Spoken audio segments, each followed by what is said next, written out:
nu știu, chiar la firma unde am lucrat înainte, m-a sunat un coleg și mi-a zis să-l știi pe X. Da, s-a spânzurat. Bun. S-a spânzurat în cabină, pentru că el a ajuns acasă neanunțat, și că mai nou trebuie să-ți anunți familia dacă ajungi acasă, și stând afară pe comunitate o lună de zile, nu a fost acasă. După o lună de zile, când a ajuns acasă, soția era cu altul în pat, s-au certat, sau el a doua zi a plecat înapoi, ceea ce cred că a greșit aici. Stai discuți, bă, ok, s-a întâmplat. De ce am făcut? De ce ai făcut lucrul ăsta? Hai să lămurim.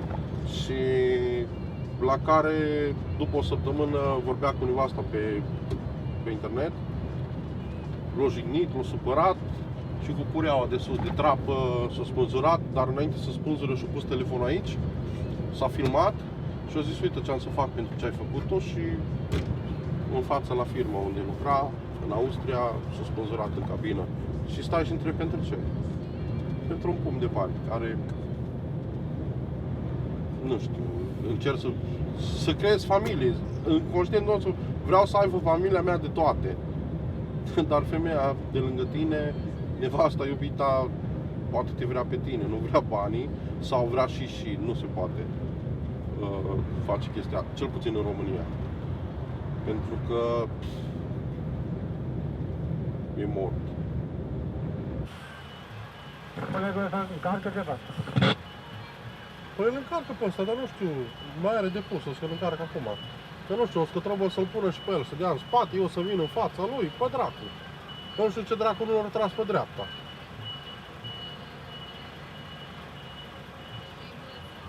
Ia că-s fierbiți, bureții.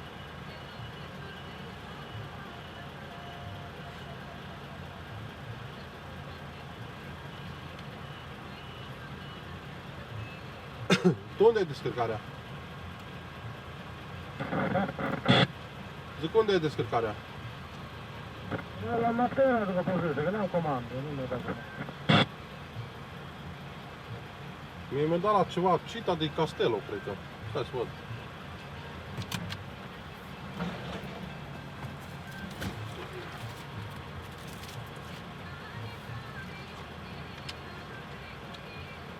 Cisterna di Latina. Nu știu ce este. Păi n-am fost la Cisterna di Latina niciodată.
Și eu să pot cheltui, ține-mi, Doamne, leatul meu, și eu să trăiesc cum vreau. Am renunțat la tot, nu mai beau cola deloc, nu mai beau nimic ce înseamnă gazos, beau doar apă plată, aqua carpatica, atât. Și mă uit la câte o cola, frate, de n-are rost. Exact cum se uitau copiii la Pokémon. Mă uit eu după o gură de cola. Și nu am ce, asta este. Și nu mai. Le refuzăm. Nu că l-aș mânca. Ați depășit limita. Ce să fac, manu? Îți dai seama că e ea proasta, că nu-i mai mâncarea care a fost. Acum îmi face Silvi gen, uite, am acum piept de pui condimentat, adică condimentat, să nu crezi că doar un pic de sare, un pic de boia și... Da, hai că mă sună Silvi, te sună înapoi, Manu. Da, mama? Alo? Mergeți mai departe, 6, Fut al Dumnezeu, dar nu știu câte poze ți-am trimis. Hai, notează, 185 1031.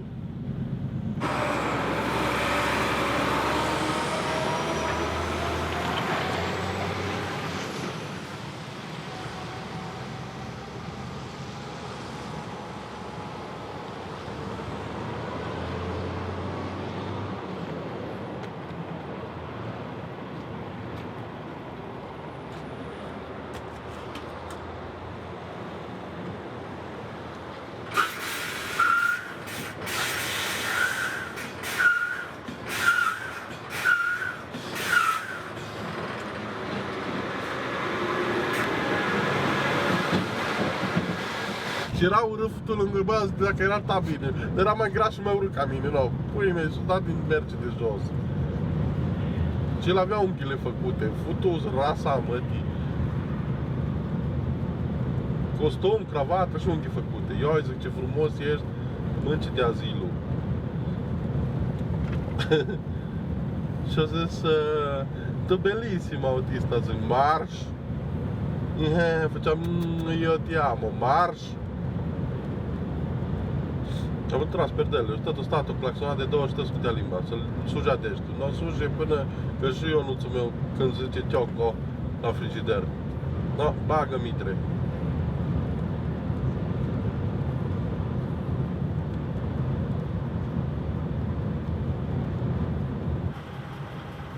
Pentru o probă de stație dacă mă aude un coleg.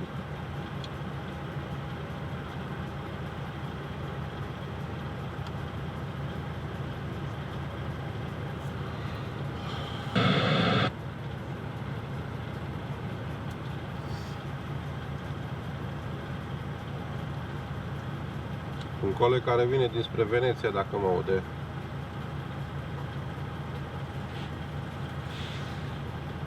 frate, și că au murit toți.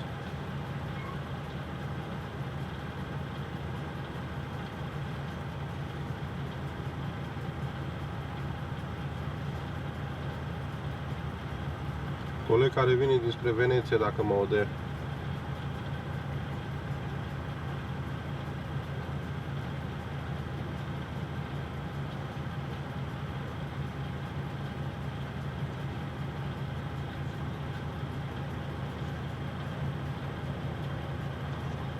Coleg care vine dinspre Veneția, dacă mă aude.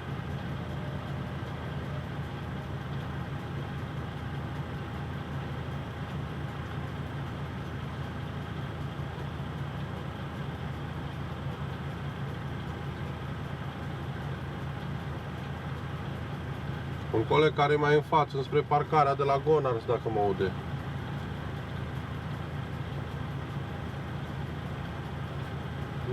Da.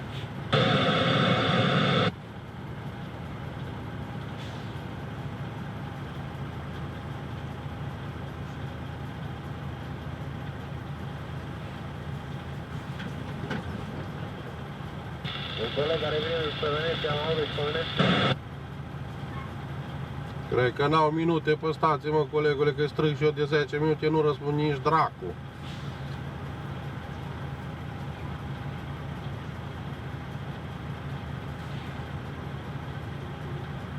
Un coleg care vine dinspre Veneția, dacă n-aude.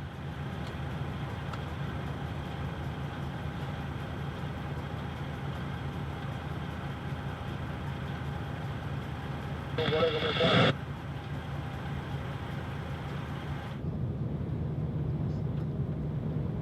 Zi, tata. Spune la tata. Ai păpat Sisi? Ce ți-o dat acum? Ți-o dat Barney? O ți-o dat Amna? Amna ți-o dat Barney? A-a? Iubirea mea, îngerașul mic. Ai dormit la grădii, Ionuț?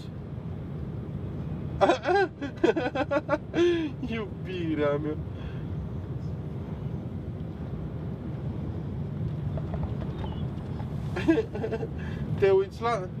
Te uiți la televizor, da? Te asculți cântecele? A? Dar ce faci cu mama acasă? Am, papi? Ce papi, tata? Wow! O clementină mare? Două! Wow! Wow, băiatul mare! Mama, aici sunt 6 grade jumate. Ionuț, ai spune la tata papa? Pa, tati! Pa, ai îngerașul meu mic. Papa! Mua!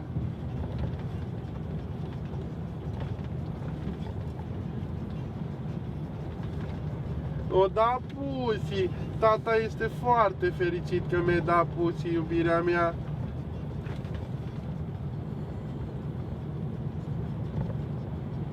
Tati, poi mâine vine la băiețel, tata. Vin la băiețelul mic. Bine, vă iubește, tata. Ceau! Ceau, Ioan îngerașul. Ce frumos, zic ceau. Pa, tata, papa! Papa!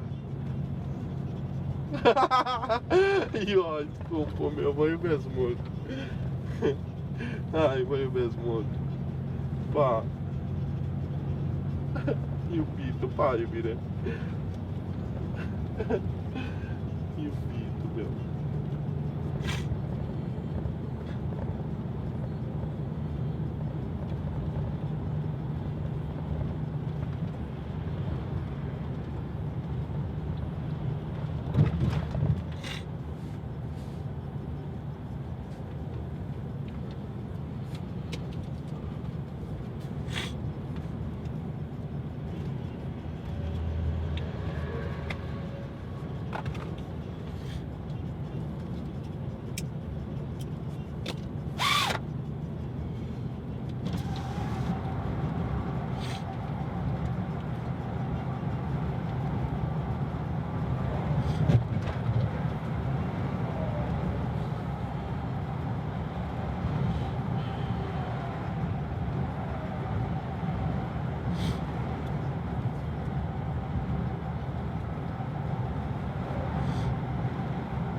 Hai omule, haide că se poate. Hai române, haide că se poate. Când ești la pământ să te ridici, dacă vrei în viață să câștigi, orice-ar fi tu să mergi mai departe. Hai omule, haide că se poate.